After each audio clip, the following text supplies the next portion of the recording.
Being preventative and proactive, that really needs to be a major component of your culture and in everything, ingrained in everything that you do. I don't care what industry you're in. I don't care if you're in recruiting. I don't care if you're manufacturing sodas. I don't care if you're a construction company. One of the biggest differences, in my opinion, what I've seen of best-in-class organizations within the industries that they're in and everybody else is their ability, those organizations' abilities to be preventative and proactive, to be able to see the whole field completely, to know where the different landmines are in their business, know how to countermeasures and create actionable plans to avoid those so that ultimately their clients, their customers do not feel the impact of those things so that they ultimately have the highest client experience working with them, which derives long-term partnerships and all the other good stuff in business. So that is something that absolutely needs to be a centerpiece in what you're doing if you're looking to do seven figures. I talked a little bit about this, having a systematic approach in everything that you do, making sure that what you're doing is repeatable. One of the things that I preach also is,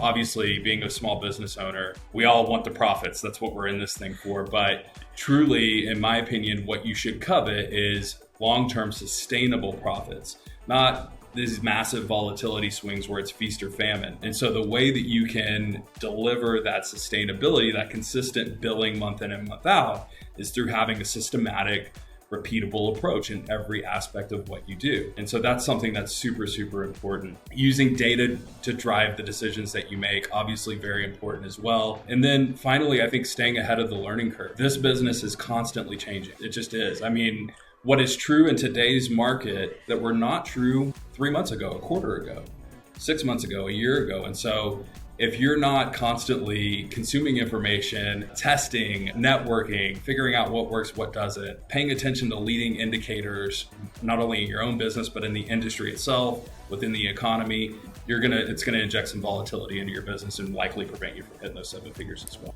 Phenomenal advice.